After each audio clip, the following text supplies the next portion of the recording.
أعوذ بالله من الشيطان الرجيم بسم الله الرحمن الرحيم وصلاة وسلاما على رسول الله. Adá ọpẹ́ fún Ọlọ́run, adọ̀tọ̀rọ̀ ìkẹ́ àtìgẹ̀ fún sẹ́ńlá Ànábì wa Muhammad sallallahu alayhi wa sallam. Mo kí gbogbo ẹ̀yin tí ẹ̀ ń wò mí, tí ẹ̀ ń náwó yín tẹ̀dẹ̀ nára lórí Imam Oluwakemi TV. Ọba Allah subhanahu wa ta'ala, ọba mi san yín ní ẹ̀san rẹ̀, àmín. Ìbánisọ̀rọ̀ wa tòní ó dá lórí ìtàn oníṣẹ́ńlá Ànábì wa Muhammad sallallahu alayhi wa sallam. Fọ́nrán yìí yóò pé oríṣi mẹ́ta tí wọ́n pè ní episode 1, episode 2 and episode 3. Lábẹ́ bẹ́ẹ̀, èyí tó máa jẹ́ àfikún náà ni wípé àti pé iṣẹ́ rere wo Ànábì wa Muhammad sallallahu alayhi wa sallam tàbí àríkọ́ṣe rere wo la lè rí látara Ànábì wa Muhammad sallallahu alayhi wa sallam. Ẹni tí à ń ròyìn rẹ̀ fúnra wa yìí, òun náà ni wọ́n pè ní Muhammad. Orúkọ tọ́lọ̀ ń sọ àbókọ tó ń jẹ́ ọ̀pọ̀ rẹpẹtẹ. Lárúkọ tí ń jẹ́ òun ní jẹ́ Mahmud, lárúkọ tí ń jẹ́ òun ní jẹ́ Ahmad, lárúkọ tí ń jẹ́ òun ní jẹ́ Mudathir, lárúkọ tí ń jẹ́ òun ní jẹ́ Muzemil, lárúkọ tí ń jẹ́ òun ní jẹ́ Nurudeen, lárúkọ tó ń jẹ́ ọ̀pọ̀ rẹpẹtẹ gan tá a lè ka gbogbo ẹ̀ tán lórí net. Lẹ́yìn eléyìí, Ànábì wa Muhammad sallallahu alayhi wa sallam tí à ń ròyìn rẹ̀ fúnra wa yìí, òun ló jẹ́ ìmáàmù àkọ́kọ́ fún àwọn òjíṣẹ́ Ọlọ́run.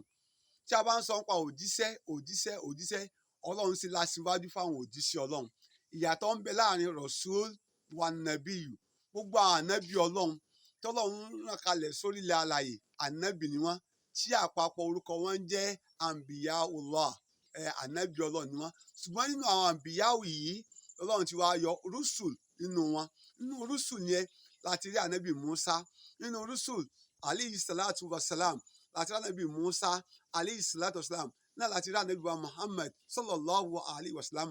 Ànábì tí a ń ròyìn rẹ̀ yìí, òun náà ni òpin àwọn ànábì Ọlọ́run, tí ò tún sànábì kankan míì mọ́ lẹ́yìn oníṣẹ́ ńlá ànábì wa Muhammad sallallahu alayhi wa sallam.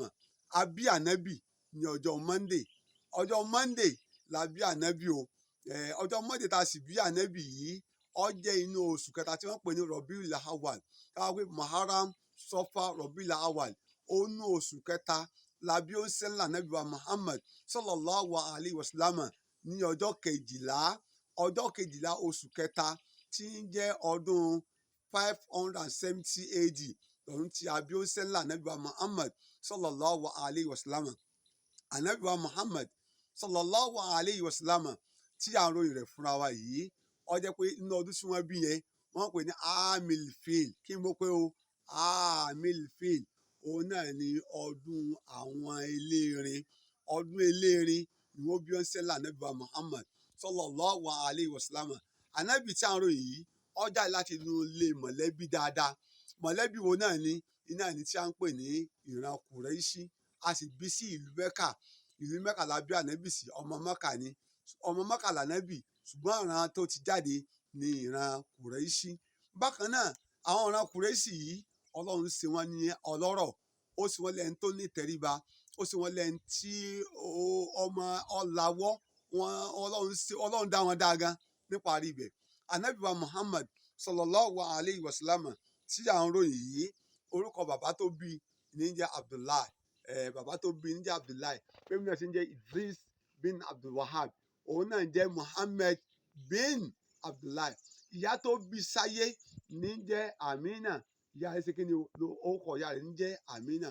Bákan náà, Amina yìí ó sì jẹ́ ìyá ànábì wa Muhammad sallallahu alayhi wa sallam.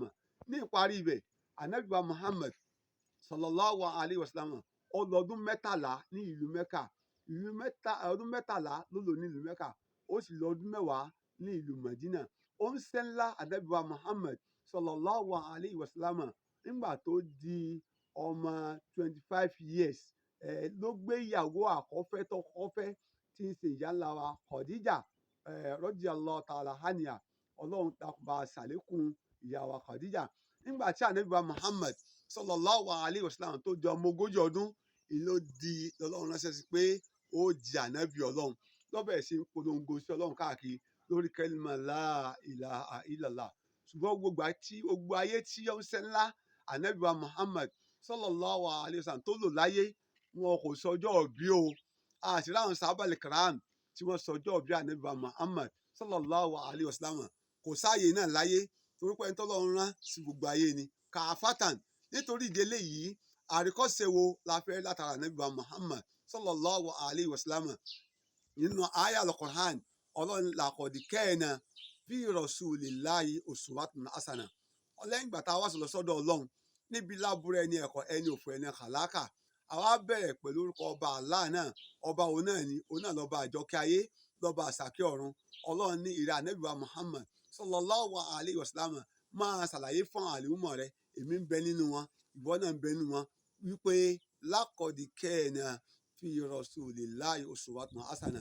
àní àríkọ́sí dáadáa ó ń bẹ lára Ànábì wa Muhammad sallallahu alayhi wa sallam Ànábì tí à ń ròyìn rẹ̀ fúnra wa yìí Ànábì parọ́ sallallahu alayhi wa sallam Ànábì tí à ń ròyìn rẹ̀ fúnra wa yìí Ànábì jalè sallallahu alayhi wa sallam Ànábì tí à ń ròyìn rẹ̀ fúnra wa yìí Ànábì èso ń panṣágà kì í so ní sìnà o sallallahu alayhi wa sallam Ànábì tí à ń ròyìn rẹ̀ fúnra wa yìí kì í ṣe ẹni tí máa ta tẹ́tẹ́ o sallallahu alayhi wa sallam Ànábì tí à ń ròyìn rẹ̀ fúnra wa yìí kì í ṣe ẹni tí máa mú kan mọ́kan o Ànábì sallallahu alayhi wa sallam Ànábì tí à ń ròyìn rẹ̀ fúnra wa yìí kì í ṣe ẹni tí máa ṣe ẹ̀mí ìgbéraga àbí tí máa gbé ìgbéraga tí máa gbé wọ̀ kì í ṣe Ànábì wa Muhammad sallallahu alayhi wa sallam àyẹ́kọ̀sí ta lè rí láàrin náà ni pé sọ̀díkùn olódodo ni Ànábì wa Muhammad sallallahu alayhi wa sallam Ànábì jẹ́ onítẹríba sallallahu alayhi wa sallam Ànábì jẹ́ olóòótọ́ sallallahu alayhi wa sallam Ànábì jẹ́ ọlọ́yàyà sallallahu alayhi wa sallam Ànábì wa Muhammad sallallahu alayhi wa sallam ọjẹ́ ń tọ́ jẹ́